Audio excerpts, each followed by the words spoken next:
On behalf of festival co-directors Namita Gokhale and William Dalrymple and all my colleagues at Teamwork Arts, welcome back to JLF's Brave New World. Those of you who missed our earlier sessions with Laura Cumming and Madhuri Vijay, Margaret Atwood, Oran Pamuk, Siddharth Mukherjee, Nobel laureates Abhijit Banerjee, and Esther Duflo, and Oran Pamuk, and so many others, you can catch these on our Facebook page, JLF Litfest, and on our YouTube channel, Jaipur Litfest JLF. Our official radio partner is Red FM, Bajate Raho. Our session today on JLF's Brave New World is Food, Memory and Culture. Asma Khan in conversation with Rakhshanda Jalil. Food is an intangible trigger of feelings and emotions. Celebrity chef and restaurateur Asma Khan, alongside writer and translator Rakhshanda Jalil, speak movingly of the bonds of food and memory, friendship and community across cultures and continents, and in the special place they call home. Asma Khan opened her London restaurant, the Darjeeling Express, in 2017. It's a place that I ate my last meal, in fact, in London just before the lockdown. And believe you me, the day it opens, I suggest all of you book your tables in advance and make a beeline for it. Absolutely scrumptious. After running supper clubs and a pop-up, a year later, she published Asma's Indian Kitchen winner of the Gourmet World Cookbook Award in the Indian cuisine category in the UK. Khan is the first British chef to feature in Netflix Chef's Table. The series' sixth season, which includes Khan's episode, was nominated for an Emmy in the Outstanding Documentary section.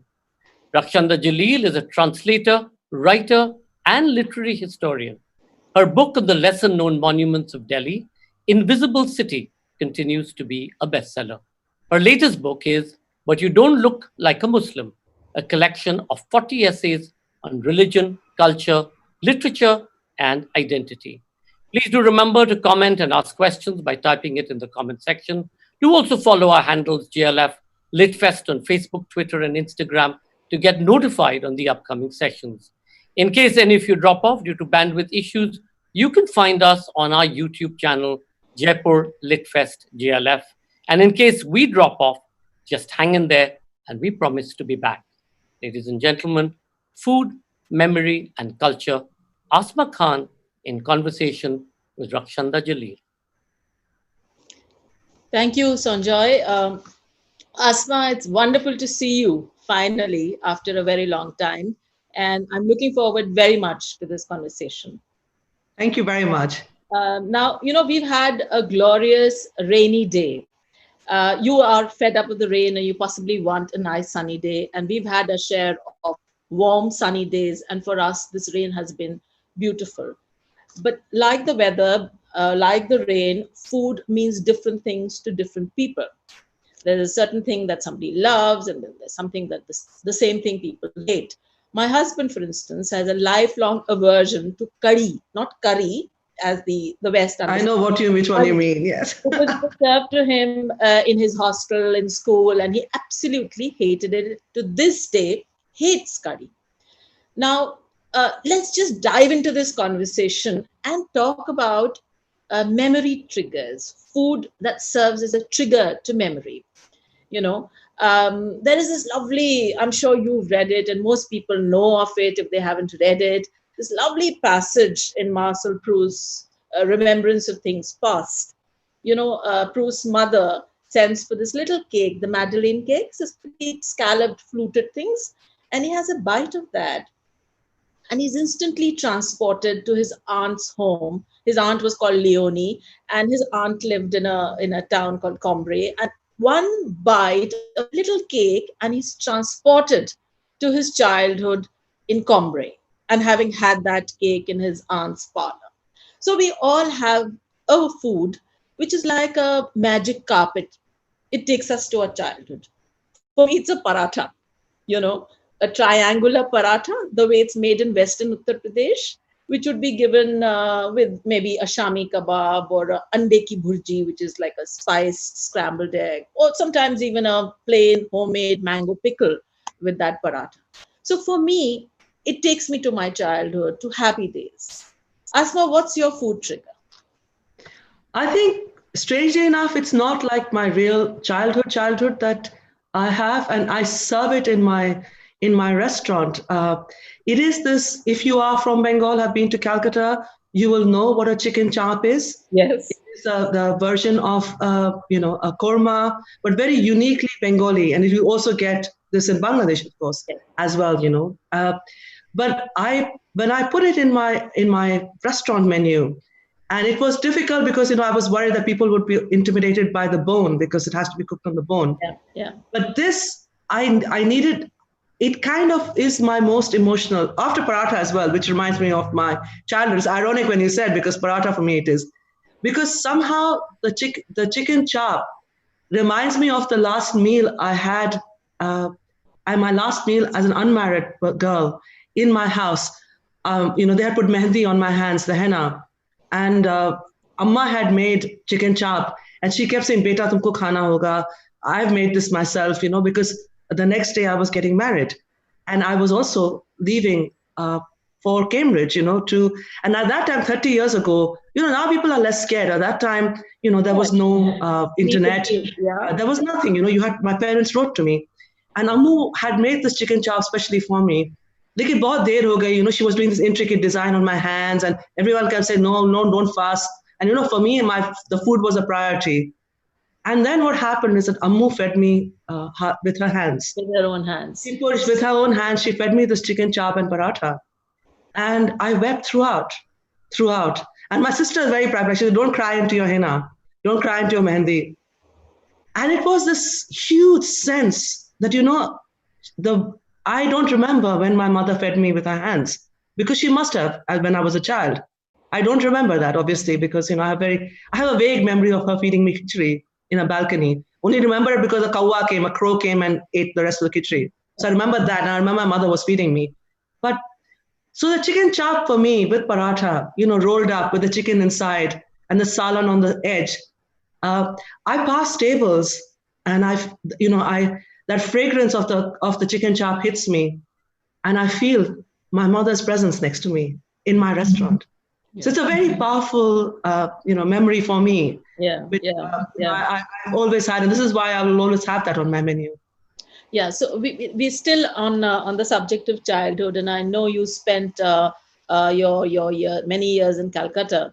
So the food you serve, I've been looking at your book. I've been looking at this, and I use it, and I love to read and use some of the recipes from this book. So your menus, the food you serve at the restaurant, they are a happy mix of recipes from Calcutta, which includes Anglo-Indian recipes. Yes. That you Yes. must have had as a young girl in Calcutta. There is a Bihari influence because your mother's family is from Bihar. There are many dishes which struck a chord with me because they are from Western Uttar Pradesh, things that I had sampled, like a rogni roti, rogni tikya with an aloo ki sabzi. Nothing fancy, but so very evocative of a particular region. Let's talk of these influences and how you managed to bring them together. I was looking at the menus that you suggest in this book. There again, you're able to, bring together seemingly diverse things like the chop that you suggested, and you'll bring it together with something from Western Uttar Pradesh. Tell us what goes into a menu. What is a happy menu? The thing is that I grew up eating interesting food. Abba is from Aligarh, and the thing is that now I realize and I can analyze it. Ammu was rice eating. Abba was roti eating. This makes a huge difference on the table. See, none of us realize this, when our parents were both made on a given meal. Always? Yes. And food that meant, because not everything will go well with roti. And something is only you can have with rice. Of course, you can mix it up as well. But the thing is that, the borders that normally people have that, this food is all Bengali and I grew in Calcutta, there is a Bengali cuisine, there's a Muslim Bengali cuisine, which is very distinct, but they run parallel, and for Bengalis, they own both. And the Muslims feel that the Bengali cuisine is theirs and this, which is so wonderful about Calcutta. But so the same thing happened to me on my table because Abba would see a fish, and if he saw the eye, he would probably faint. He was terrified of fish because, coming from Aligarh, never had it and had a real aversion to it. And my mother could never eat this kind of boti shoti, with roti. It was beyond her. So it is really, I mix the food and I never even realized that, this may be unusual. So because of the kind of heritage I had, normally Abba being a Rajput Muslim, Ammu being, a Muslim from Bihar and Bengal, they wouldn't have married. The only reason they married is my Nana was my father's landlord in Calcutta. And thought, Arey, yeah, Nawab family, we are Nawab family, kara do shadi. So they got them married. And after that, the real problem was the table because the food is so different. But, it just seemed natural to me that, you put things that go together. Yeah. But things that have got regionality, that have depth. Because our food should really be, about textures and flavors. Yeah. Everything, we don't eat like, the English. There's no meat and two veg. Yeah. It is, our food is always about an experience, whether it is about layering of an experience, about, so you start off and there's a mix of bitter, especially if you're from Bengal, bitter and sweet and all of this kind of. Karela. Yeah, absolutely. So it was for me normal. And so when I suggested these menus as well, a lot of people have told me who are Indian who've said this, that they never thought of putting these two together, but it works. So it's obviously some things work because there's a huge difference in our regions when our food, but there is a flavor similarity. So, an aloo dish from here, an aloo dish from there, a dal from there. So you will find all those similarities and they go together. I want to talk a little about your biryani, which is so distinctly Calcutta ki biryani, the typical Calcutta biryani, because the biryani purists would never put an aloo in it, but yours have it. Tell us the story behind that and the Nawab of Awadh and all the rest of it. So the thing is that I'll tell you one short story before that. Abba's entire barat came when my mother got married, was served the biryani with aloo. They were saying, "Arey, kaun si ghar ki ladki hai? Paise bachane ke liye they put aloo and to save the cost of the feeding the barat." So abhi tak this joke, which has died 100 times. I hear this joke from my elderly 97-year-old, grand uncle. That, hi, क्या है तुम्हारे mother के family में आलू, तुम भी आलू कर रहे हो, नाक कटा रहे हो हम लोग का, because they think this is, embarrassment. That there's aloo there. But the thing, it's interesting because the entire court of Awadh was exiled to Mathia Burj, which is outside Calcutta, by the British after 1857 to kind of control this aspect, and they were kind of cut off. So there was no mingling with the local population, so that they didn't have to face another revolt of any sort. So this, I believe, there are two stories. One is that the stipend was cut so small. And they were short of money. Added to the thing. But recently something else has come up where one of his, and he has lots of descendants. I think he had too many wives.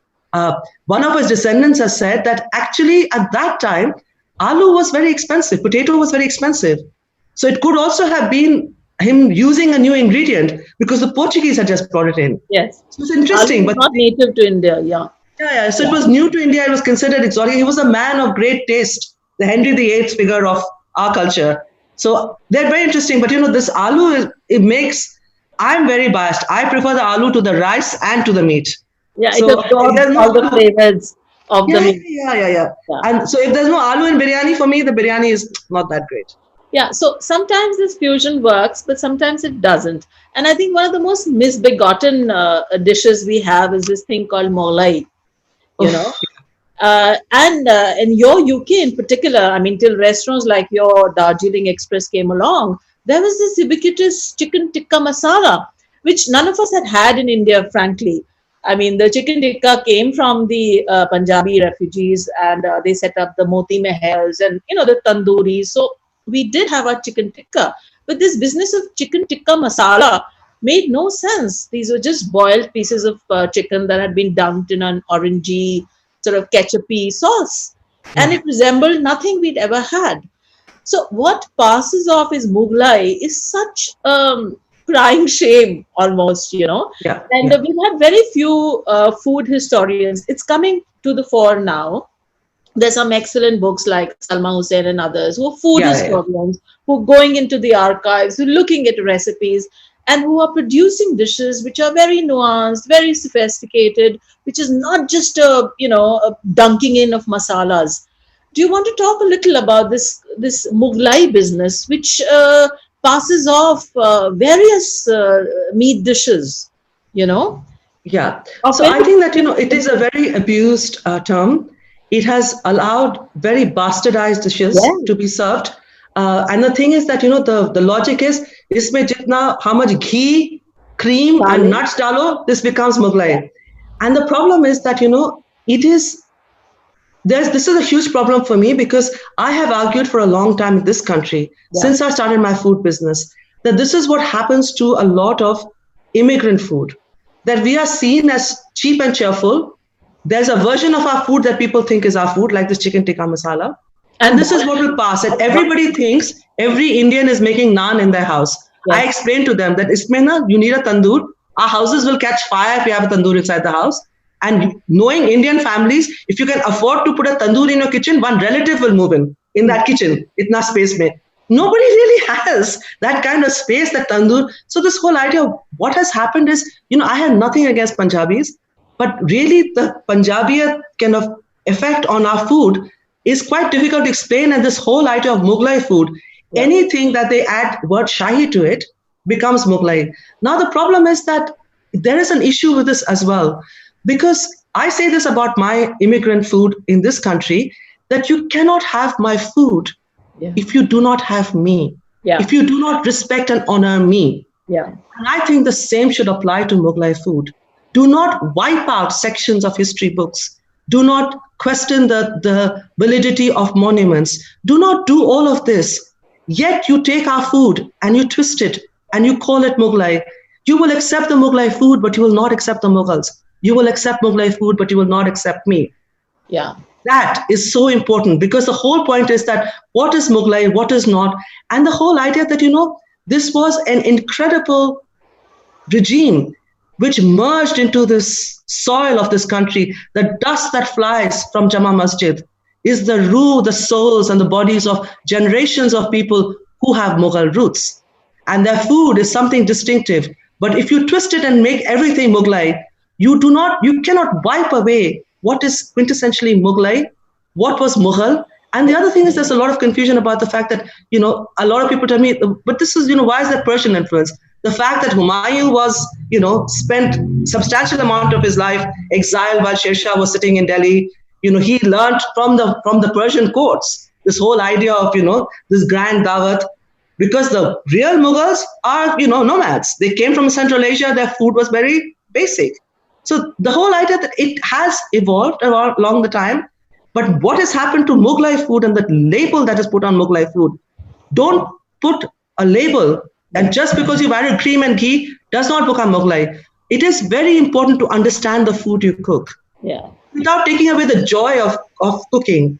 I think it's very, very important, because mixed in that food is the identity of people. It is about their stories and their heritage. Food becomes sacred.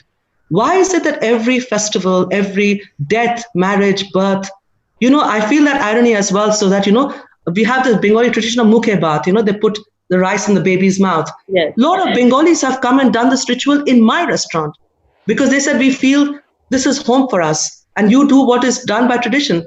So, that first grain of rice as well that is put in the baby's mouth, people come to me, they see the food, they don't see all your religion or who you are and what. So food should be something very beautiful, something you enjoy, but something you must respect. You can't just take away food. You can't separate food from culture. Yeah. That is what happens when everything becomes Mughlai. You separate out the culture of what that food comes from, and you take this food and you separate the two. They cannot be separated. They should not be separated. Yeah. That's my view, at least. Asma, I think it's not just Mughlai. I see this politics of food being applied to different cuisines. All the time, good people, secular people, liberal people say that, oh, my heart bleeds for West Asia. I can live on mezze and kebabs, but I don't want them in my country. So there is also, let's talk a little about the politics of food. Let's call out the elephant in the room. Yeah. Let's talk a little about the bigotry which is there, which affects our life at every level, and how can food be exempted. So, put very crudely, I don't have time to elaborate this into a nuanced argument, but at the risk of sounding crude, there is a certain sentiment that says, I like your food, but I don't like you. Yes. Yeah? How do you deal with this? So the thing is that I say this all the time. I've said it publicly. I've said the BBC. I've said this on Trafalgar Square, where there were thousands of people who were standing next to the mayor of London. I was speaking on Eid for the Eid celebration. I was telling everybody, you can't have my food if you don't have me. That is the critical thing. It is so easy for people to take away, and I'll just give a small example. Marks and Spencer's came up with a tortilla wrap stuffed with sweet potatoes, which they called biryani. I took them on. It came out in all the newspapers that I had objected a lot. Yeah. Don't degrade us. And this is the problem, this whole thing, that when they think they can do this, that they can take your food and twist it, they can like your food but not like you. Yeah. I think the onus also lies on people like you and me to tell our stories. Yeah. Because the thing is that a lot of it is driven by ignorance and fear. Yeah. Bigotry and prejudice has its place, but there's also a place for storytelling, for holding a person's hand and taking them through this table of ours. That I will feed you this, but do you know that this is who I am? Yeah. Please understand who I am. And the thing is that if they still want to hate me after they eat my food, and I've told them the stories, I've told them all the things that why my mitti matters to me, do not tell me I don't belong here. Why this matters to me, then they get up from my table and they hate me. The essence of Islam says, I forgive them, I forgive them. I will forgive them for hating me. But I must also do my bit. The soul story, you know this, tie the camel. We all can't just leave everything to fate. We must also do our bit, tie the camel to make sure the camel doesn't run away, then leave it to fate.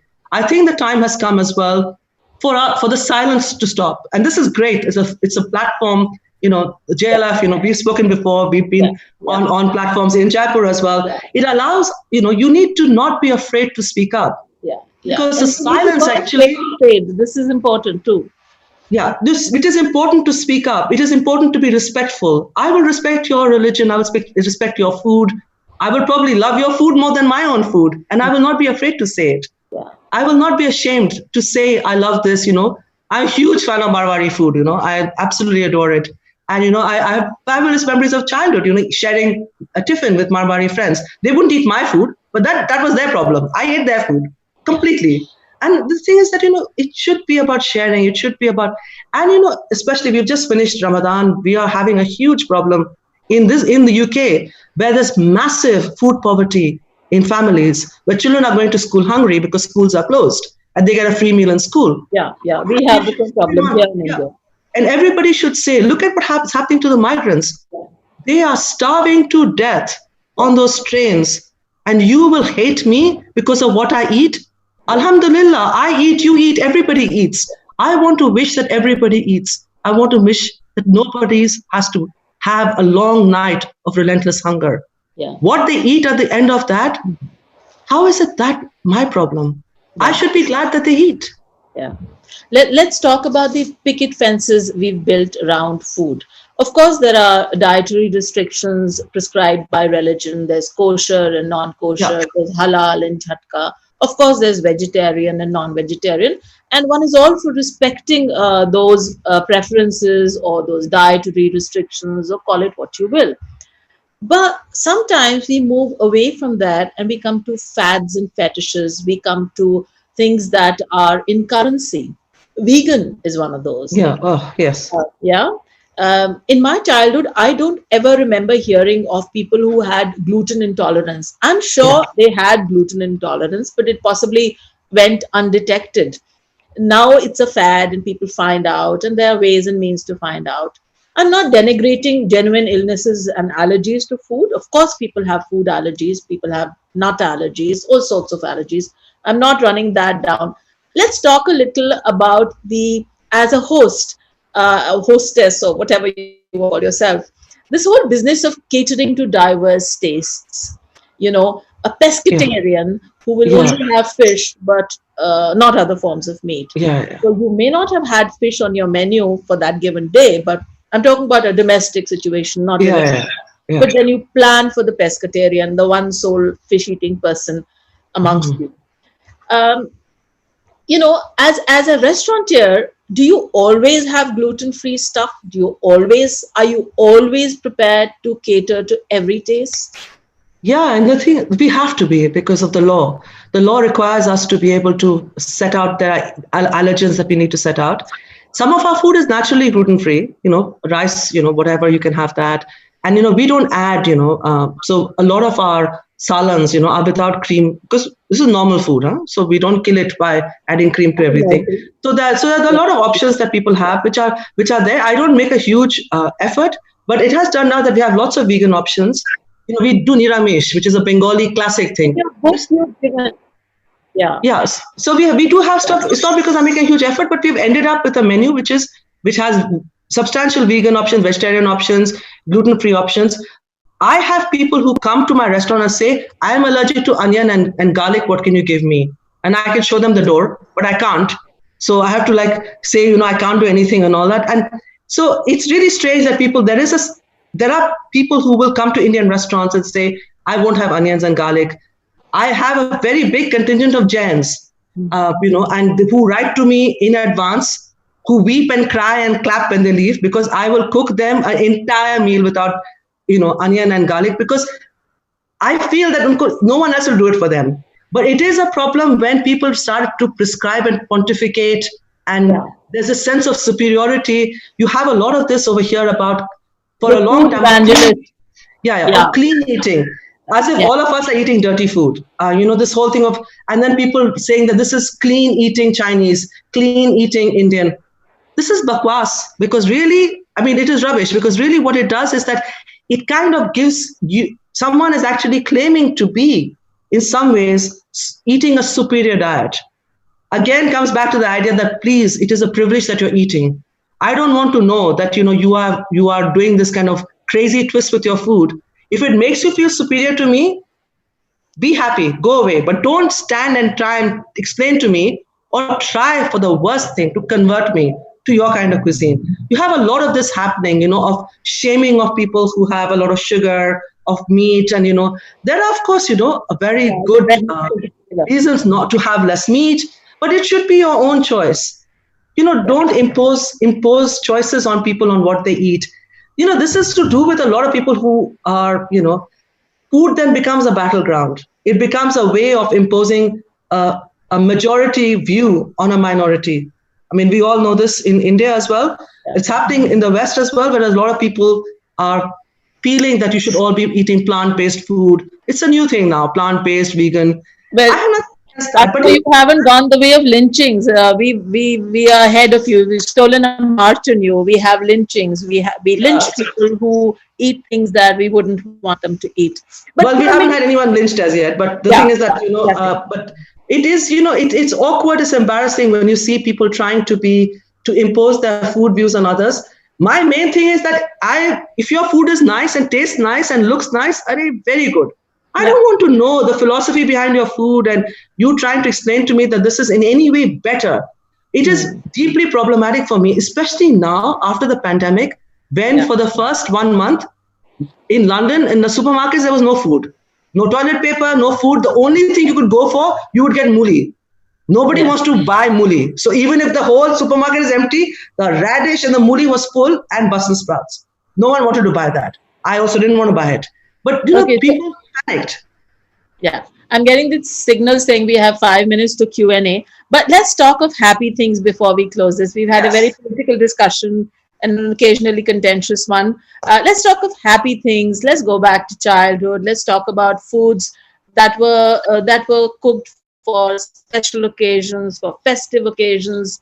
In my book, I've written of something that my mother used to call the gharelu dawat, which is a bit of an oxymoron, which means a domestic banquet. So let's say somebody did well in an exam or got appointed as something or the other in school or in college. So she would make that extra effort to make a special meal for that person, cooking their favorite things. So the idea of having a banquet at home, of having fun within limited means, there was that. There was also foods that were cooked for occasions like maybe milad, a chane ki dal ka halwa, which would be made in large quantities for distribution. There would be food that would be made for weddings. A cook would be called and he would make them on wood-fired stoves right there in your home. So there was a whole kind of, what shall I say? There was a whole tradition of special foods, and they varied. I mean, you could grade them: special, Yeah. not so special, very Yeah. special, ultra special. Some of them you brought into your menus. Yes. You want to Yeah. pick out a couple, the Shahi Tukra, Yeah. the Ran, for instance, Yes. of how you Yeah. tailored those things to a Western kitchen for a Western Well, audience. yeah. The thing is that, I was on BBC where I was asked whether the Shahi Tukra, to them seemed very, very English. And I said, no, this is very, very Indian. This is Yes. your bread and butter pudding on steroids. Yes. So I had Shahi Tukra in my book, and it's amazing the number of people who make the Shahi Tukra, who are very interested in this whole story, who have It's Googled and read our stories, and they send it to me. So in reverse, I'm getting to know more about my own food because people have been cooking these unusual dishes. So, I think that people should be unafraid. These are celebratory dishes. This is why I wanted to have a chapter in my book on celebration, because I think this is so much important part of our upbringing. Our childhood memories are those special occasions when you're taking to the table for this dawat. I love the word your mother uses. And this food is cooked. And this is our way of showing love. Now things have changed. But at that time, how would your nani, dadi, ammi show you that they appreciate it? They'd cook something special for you. Yeah, we book a table and go out for a meal, whereas there were these people who took all this trouble to create a menu, and they turned the home into a festive place. Yes, yes. So let's start taking some questions, Asma. I'm going to read out the first one. Ria says, hearing the stories about food and your memories of childhood, I'd like to ask, how much influence does memory, nostalgia play in your menu? We've already talked about it, but maybe you might want to add. It plays a very big role because for me, the food is really a homage to my mother, to my heritage. And I've often said this, that the food that I symbolize the food of generations of women, those who are also in their graves. So for me, this is about really, I have had a chance to be on the spotlight. They never got a chance to spotlight their food. So I must speak for them. So yeah, it's very important for me. Asma, we all have racial memory about food, isn't it? So Yes. we inherited these stories. Falani khala ke kebab, they were divine. Falani kaddu ka pulao, it was out of the world.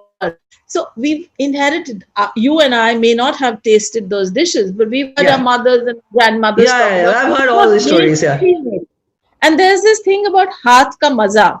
Now, how do you translate this? What is haath ka maza? So there were some people who had it and they could transform something, into something spectacular.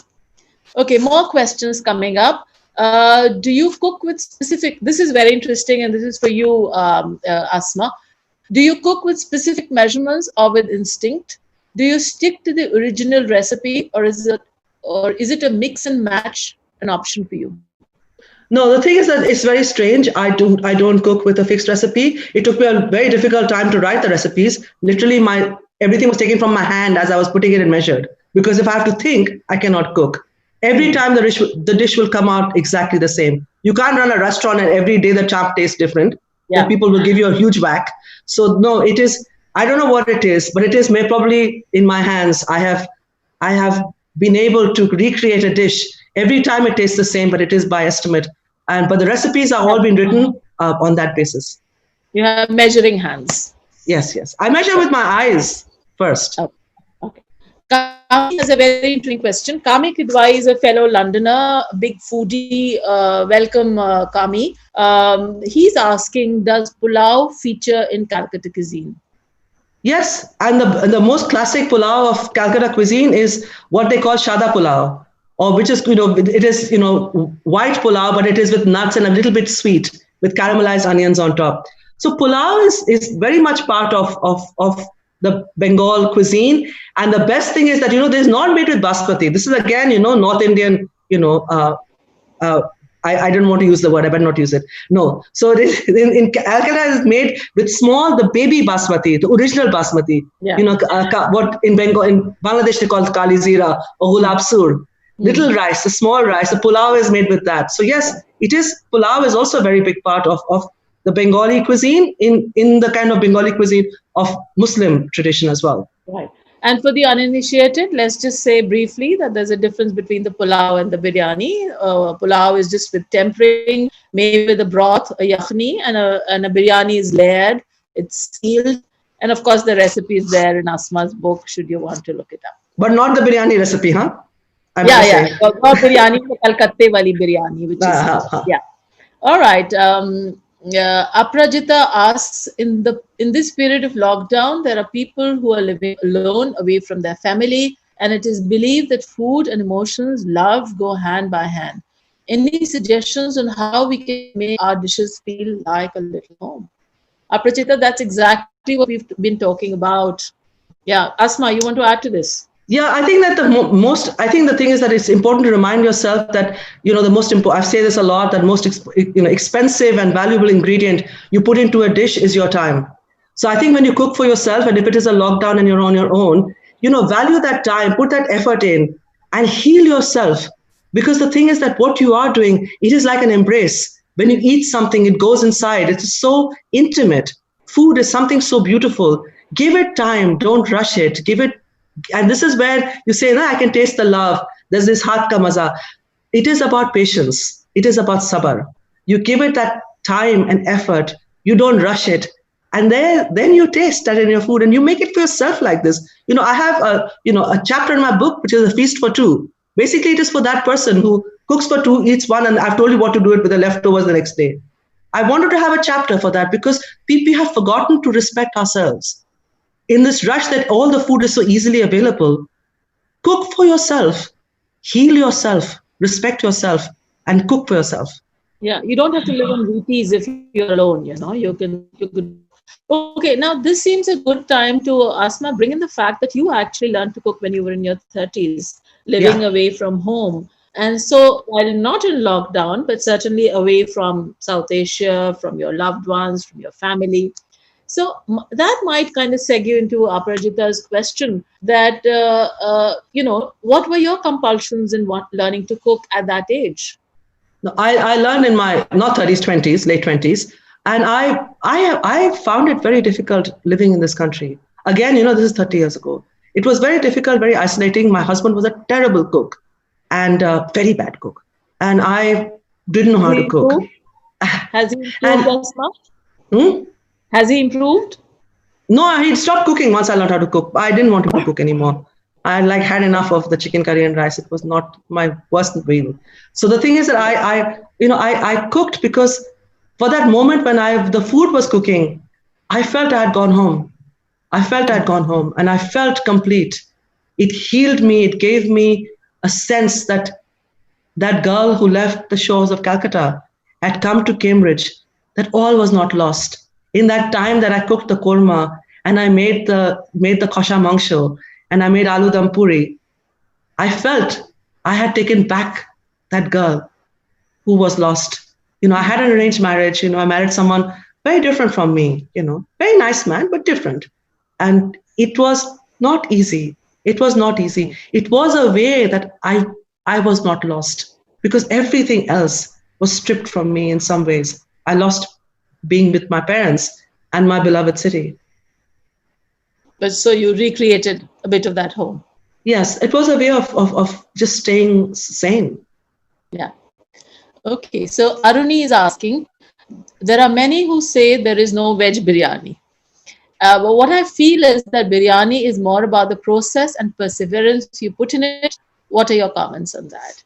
There are a lot of people who talk about four meats, turning an arbi into a fish and a kela into a kebab. Must we look down on that? What's wrong with that?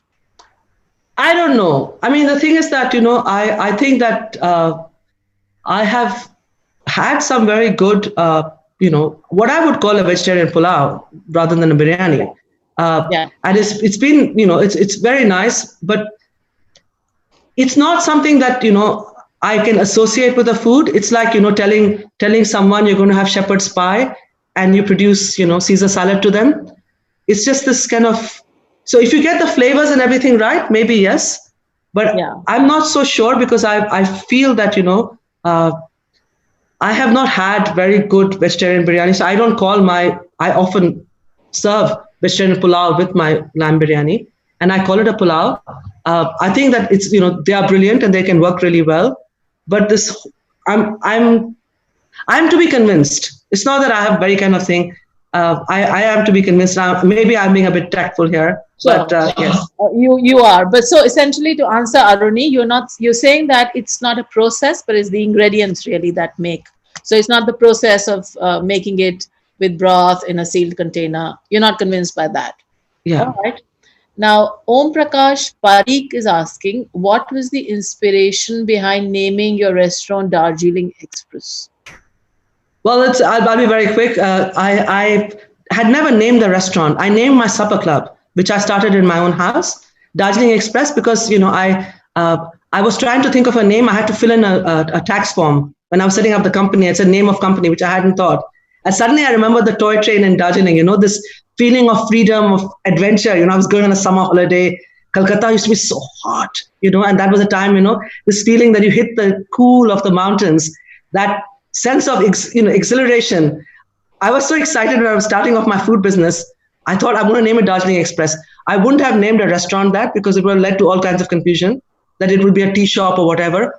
But then it was Darjeeling Express Supper Clubs for 5 years, and then of course when I opened the restaurant, it had to be the same name, because people would stop me on the street and say, "Hey, you, Darjeeling Express." They didn't know my name, but they knew the supper club. Okay, so another reference to childhood and to memory. Now, there's a very interesting question here. Rachita Akhilesh Chauhan is asking, is it true that there are very few references to murg in Mughal recipes? Well, there were other kinds of fowl, maybe not chicken, but certainly partridge and quail and all sorts of other poultry. Yeah, titar and pigeons. So I think that there possibly we have lost the kind of entire range and repertoire, and then from the time that all of us can vaguely remember, the ban on game, eating games happened, and so you couldn't shoot birds, and you could pretty very valid reasons. Yeah. So I think that everybody does tend to only think of murg. I am not. Rakhshanda probably knows more than, and lots of other people know a lot more than I do on this one. But I think that there was chicken, but it was probably not the most favored, because there were more exotic things that you could. Yeah, birds. There was other kinds of game, other kinds of poultry, possibly that featured more. And even till our childhoods, where it was not politically incorrect to go hunting, and there was always some shikari in the family who went out and brought game. Yeah. So there was always that was added to your menu. Coming from Calcutta, you would remember the hunter that would be made as a way of using up a lot of meat that has suddenly come into the house, and you ran out of ways to I'm digressing from the question of poultry, but talking of shikar and how it was okay. I mean, of course, nobody really goes out for shikar much now, but there were ways and means of cooking things that came into the kitchen by way of shikar. So for a long time, I served in my restaurant shikar gosht, but made with venison. Because in this country, it is legal to have deer. Yeah. And I had this, and I recreated an old family recipe to make shikar ka gosht. Yeah. But the thing is that, because I had to get, particular kind of venison only for me, it became too difficult, very expensive, I stopped. Yeah. But I recreated an old recipe of a game. So so there are dishes that can be, and for me, it'll be a lot easier here. Yes. But it's the effort of trying to source this material right now, I don't have the time. Yeah. And the fact that it caters to a niche, increasingly small clientele. Okay, so Sachdev Ramakrishnan asks Miss Khan, you seem accomplished on several fronts. Oh yes, this is very interesting, and this is something I meant to ask. So he's saying that famous chef, PhD in British constitutional law. Please tell us about your second daughter's movement. Asma, this is something I meant to ask you. The thing is that, I think that a lot of it is a silent problem, where we don't discuss, the reaction of the matriarchs. I will forgive the patriarchs, but I want to take issue with the matriarchs, especially the mother-in-laws who lament, the mothers who have felt so like they have failed when they deliver a daughter. And I personally know of so many people. Yeah, and I know so many people I know who feel a second daughter is a burden. I felt I could talk about it because After my brother was born, my mother never celebrated my brother's birth. And I knew then I was equal. And she has always treated us equal. My brother and I are completely equal. And I felt that I am so secure in the love of my mother and of my father. And I know that my brother and I are equal. I said, let me talk about it. Let me speak for those girls who cannot talk about it. Because the first person you need to address is your own mother. Yeah. That, your grief that I was not a boy. Why did you feel this way? Do you love me? Would you have loved a boy more? All these difficult questions I can ask, because I know my mother will say she loves me the most of all them. She loves me more than my brother, and I hope my brother's not watching this. Arif, she loves you too, as well, in case you're watching. No, but so to come back to the movement, Yes. so you've So employed I'm trying to raise awareness. I'm also raising money. And I'm also, in a very small way, celebrating, there are 25 of us who work in the restaurant. So wherever in one of the villages, the second daughter is born, we just do some mithai and some fireworks in a very subtle message, because that is never done when girls are born. But a greater story is to be able to raise this awareness and talk about it. I talk about it publicly here. In this country, a lot of Asian families who came in the 60s and 70s, they still have the same gender bias of people of that time in India. They haven't progressed. So, there's an issue in these families as well in this country, where Asian families behind closed doors, there is a discrimination against girls. Yeah. Okay, so there's Om Prakash Parikh asking another question. When you found out there was no gas in 10 Downing Street when you went there last Eid, what did you cook without gas? Oh, what a nightmare it was. It was a nightmare. And why was there no gas? Because they don't have a gas connection and it is not safe. So everything is induction. And the thing is that I told them that, I'm going to completely collapse, because what do you want? They say, we want samosas. And I said, what are you going to fry on a... So we had to change the menu a bit, but we got everything from the restaurant and we ran. I mean, the police, I told them afterwards, just stop giving us so much security.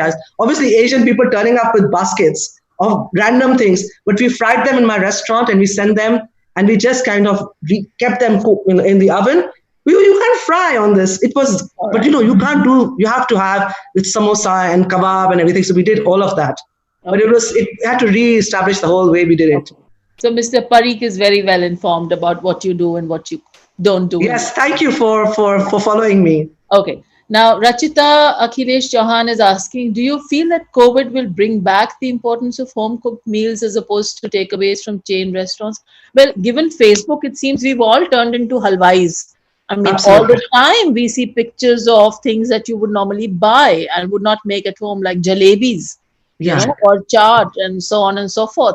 And Facebook is awash with pictures of absolutely gorgeous things. So it would appear that, there's an impetus to home-cooked food. Yes, absolutely. I think that, this is, I'm not at all, I'm very, very upset about the death toll and the suffering and what the medics have gone through. But the main thing is that I think that the earth has told us, look at me, embrace me. When you can see from Siliguri, the Kanchenjunga, because the air is so clear, will you again pollute the earth so much that you don't see it? And I think when people have learned to cook themselves, I think there's a new value and, there's a new respect for our food, which has been great. And I hope people will not forget. Yeah. But I think restaurants that give rubbish food and pass it off as home-cooked, maa ke tarah khana, please rebrand yourself. Because now everybody knows what hath ka khana is, what maa ka khana is, and home cook is. And they're probably going to do it better than any restaurant. So I think it's great, and I cook home style food, and I don't feel threatened by the fact that everyone is cooked. I'm very happy because for me, this is an opportunity to celebrate the fact that so many have taken back the ownership of their cuisine. Yeah. This is what we're seeing. Now, I have a question for you. I've had completely bizarre things in Europe, pineapple in a curry, which we normally wouldn't put. So, stuff like that. I mean, a bread which is bursting with dry fruits. Why on earth? So, do you have customers coming in and saying this is not authentic because their taste buds have been geared to the rubbish, that plasticky chicken tikka masala and that strange thing called balti, and then they eat your food, which is so much more authentic, but it's not sort of glamorous maybe in some ways because it's not bursting with pineapples. How do you deal with that? Okay, in the beginning, you used to get people who used to look at the dal and say, why is your dal yellow? Dal should be black. And Yeah. this is invariably someone who's not from my culture. Yeah. And I was like, where do I start, Yeah. explain. And this Yeah. whole thing of, why don't you have naan bread, which is the other thing that hurts me. Why do you say naan bread? Huh. And I tell them, we don't have naan, I explain all of this. But somehow recently, I think people are probably feeling embarrassed to ask me, this dal is the wrong color because they Yeah. think maybe you are someone now who Yeah. might know about food. Yeah. So You I'm sure serve they would food ask me this yellow question. dal. But in Yes. the first year before Netflix, Hazar people asked me, this is the wrong color. What happened to the dal? Why is it not black? Yeah. What happened to the dal? Most of us eat dal that looks yellow. Yes. Handful of Punjabis eat black dal. This is not a normal dal. We can't digest this Yes. in places like With Calcutta. vast amounts of cream. Yeah, Okay. And this business of bhaji being served as a starter, we don't really have a starter, you they know? had to create this because this whole idea that they think that people Europeans have a starter and a mains and a three course and a dessert. So they have created all these things and they put papad. I mean, the worst thing is this kind of whole idea of putting papad with chutneys, all kinds of random things as starters because that's what it. We don't have. People come and say, "Do you have papad?" And I said, "No." At the Yeah. end of the meal, if you're very nice, I might give you, like a Bengali style with your chutney. Hmm. But if you ask me, give me papad in the beginning, so 100% I'm not going to give you because this is not part of our tradition. You eat the papad at the end of the meal in Bengal. Yeah. This is the sign that the ghost has said, please get up from the table, stop eating now. Yeah. It's totally, it's finished. Yeah. So Yeah. I know I don't fall into this, but too many people are still doing it because Yeah. they think that's what people want. Yeah. Yeah. All right. Ajit Pradhan, a doctor from Patna, is asking us how about the elaborate cooking techniques of gastronomy's recent mega obsession, the molecular cuisine? What do you make? There's this business of microgreens, of putting funny things that were never meant to go on top of Yeah, a particular dish. yeah. What is molecular cuisine? You want to talk The about thing that? is that I think that there is of course a space for innovation for something exciting and interesting. This whole obsession with molecular cuisine and making putting half a garden of edible flowers on something. I'll never eat a fly in my life. I'm from Calcutta. Fly, there will be a fly in there. I'm never going to eat it. So this, and also micro herbs which are grown in a very unnatural way. In strange light. Under Yeah. the ground, they grow them to a certain size. I think that if your food has to be made to look like a garden in full bloom, you are in the wrong profession. Hmm. And if your food needs to look like bubble and gas and thing, please go to the lab. Everybody is desperately trying to find a cure for corona. Yeah. You can go to the lab and start fiddling there and creating little things there. Don't do it with food. This Yeah. whole idea that there's oxygen flying from here and nitrogen and air and gas and little bubbles. I find that kind of food. I want to eat food that I can touch, Yeah. that won't go pop on me. And Yeah. I'm not intimidated food. Yeah. Food should look like food. Maybe I'm Yeah. old fashioned. I don't know. Yeah, no, I agree totally. I'm old fashioned too. And this business of putting tomatoes in everything. Now, tomato was in my childhood meant to be eaten as a salad, Yeah. occasionally put with maybe tomato ghost, But Yeah. then we had the Green Revolution in the Punjab and we had these hybrid, monstrously large tomatoes, which was so different from the desi tomato that we'd always had. And then now you have people putting tomato in everything, and restaurants are the worst culprit. They put tomato in gravies, which don't require tomato. They put it in all sorts of things. So Yeah, this, and tomato puree as well. I think the whole problem is that, I'm not blaming Punjabis, but I think the problem is that a lot of what is the abundance of Punjabi cuisine, the kind of the wealth of Punjab, yeah. people saw this as a superior thing, that, this is something No, they were also higher than plentifully available. They plentiful were, of things. And the yeah, thing is that, yeah, I think that it is very sad because they've come up with this kind of strange Indian cuisine, which is of no region, heavily influenced by Punjabi food. But it is, which is, and Punjabi food on its own is mind blowing, yeah, absolutely incredible. But yeah, that also, they do a disservice to Punjabi food yeah, by making all this food and with using Punjabi influence without the real soul of Punjab. yeah, yeah, This way it is really not worked both ways. yeah. Okay, now I think we're almost running out of time, but let's take a couple more questions. Shabadjeet Singh Baba asks, Asma, is the food all about taste or fragrance texture, presentation. What is the primary ingredient, Asma, for you? How should it I think it's all of that. I think it's all of that. Because first you eat with your eyes, then then it is touch, and then it is your mouth, and then it's the aroma. So, I think that our food is so beautiful that it is this kind of, it is like a melody. It is different notes that make up this whole thing. You can't just it cannot just be one thing. This kind of single faceted food you find this, I think, in European food, where it is only about the appearance, only about the aroma, only. Our food is everything. Our food is everything. And after you eat it, that, the layering and the thing, and it makes you feel, it lifts you up. And this is the beauty of Indian food. We don't understand. This is why I feel so bad. Every time I go to India and I see all these new restaurants are some, outside cuisine. We have forgotten about respecting our own cuisine.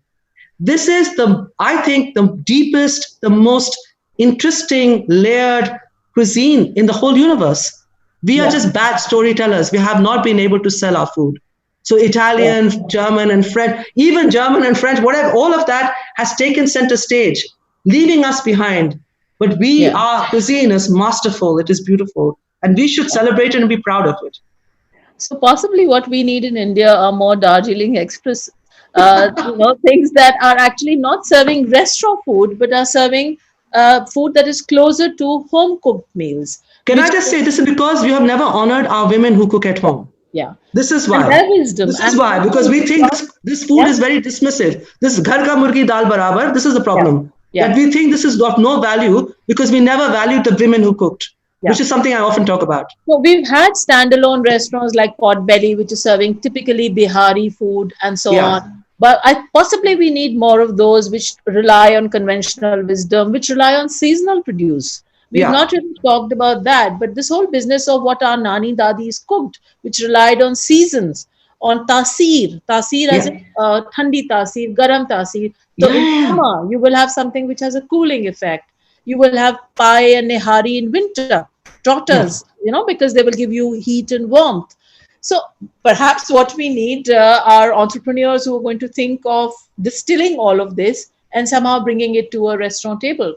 I think it would be great. Yeah, it seems to be an idea worth considering. Preeti asks, what other Indian cuisine do you enjoy a lot and have cooked? Asma?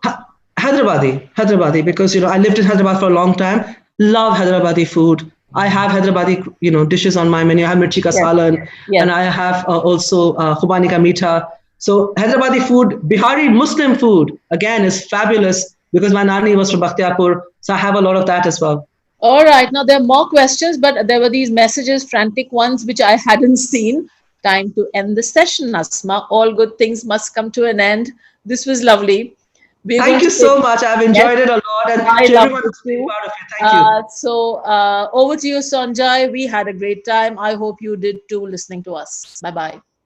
Thank you so much, Asma. Thank you so much, Rakhshanda. Just to put it, I do make a mean pineapple and jalapeno curry with tamarind and turmeric, which I will serve you. So before knocking it, come and taste. Come home and taste that. But for all of you who were listening, as I said earlier, Darjeeling Express was really my last meal just pre-lockdown before I left London on the 3rd of March, and she does some incredible food and really is recreated in the heart of London, something that's so like home in so many ways. Going into a restaurant has the quality and the character of being back at home. So all of you do make a dash to Darjeeling Express or order out if Asma is sort of opening up orders. And I know that she has this 3-month waiting list. But thank you both. That was absolutely amazing. So comforting. I think, talking about food is always so comforting, and the memories and a couple of memories. The conversation triggered a couple of memories of my mother and my grandmother, who are incredible cooks, and of course my aunt. But thank you all, and I'm so sorry we weren't able to answer all your questions or take all your questions. I think they did a brilliant job of trying to get through most of them. But thank you for just sending so many, and maybe we'll send them out to Rakhshanda and Asma and ask them to answer them, and we'll post them back on Facebook. We thank our official radio partners, Red FM Bajate Raho, and we hope you enjoyed this conversation, and hopefully we'll see you back at 9 p.m. for our next session, The Economics of COVID. Zaini Minton Bidos in conversation with Mihir Sharma. Zaini Minton Bidos, the editor-in-chief of The Economist, speaks to senior fellow at the Observer Research Foundation, Mihir S. Sharma, on the current economic scenario and the fast-changing world around us, and how the world must find its feet post-COVID. We now present a short extract from the archives of the Jaipur Morning Music Stage featuring Amrit Kaur Lohia. Amrit Kaur Lohia, as many of you know, is a London-based sarangi player and vocalist in the genres of Punjabi folk, jazz, and soul. She's toured internationally as a performer, composer, and workshop facilitator, and has in fact performed at Glastonbury. Lohia trained as a theatre director at the Young Vic and graduated with distinction in history from SOAS, University of London, where she also received her certificate in teaching world music. Enjoy the music. See you back at 9 p.m.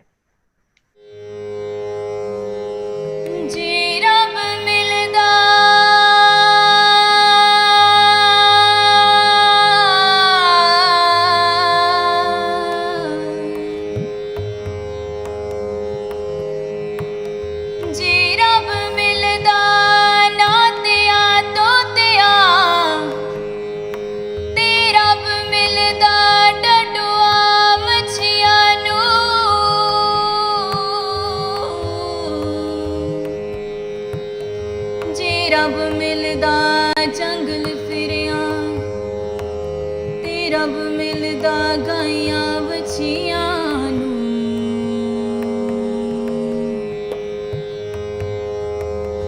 वे मियां बुलिया रब उन्हां नूं मिलदा अते दिलियां सच्चियां अच्छियां नूं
Last one doesn't really need an introduction. It's probably one of the most famous ones to come out of South Asia.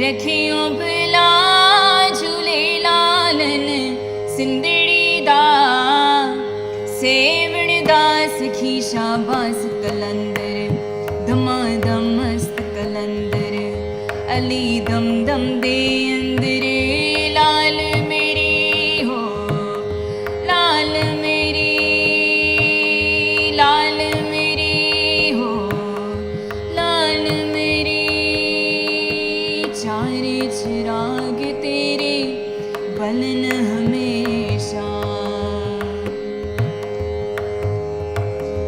चार चिराग तेरे बलन हमेशा पंचवा बालन आया भला झूले लालन सिंधड़ी दा सेवण दा सखी शाबास कलंदर दमादम मस्त कलंदर अली दम दम दे अंदर लाल मेरी हो लाल मेरी लाल मेरी हो लाल मेरी ऊंचा रोजा पीरा तेरा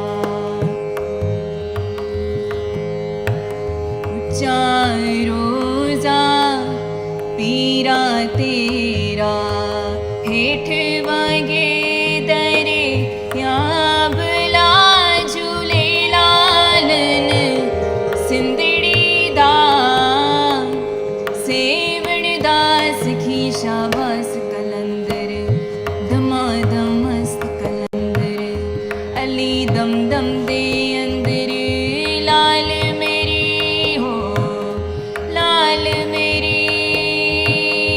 लाल मेरी हो लाल मेरी मामा नू पीरा बचड़े देना मामा नू पीरा बचड़े देना पैणा नू देना वीर मेला झूले लालन सिंधड़ी दा सेवण दा सखी शाबास कलंदर दमादम मस्त कलंदर अली दम दम दे अंदर लाल मेरी हो लाल मेरी लाल मेरी हो लाल मेरी जनन जनन तेरी नौबत बाजे जनन जनन तेरी नौबत बाजे जनन जनन जनन जनन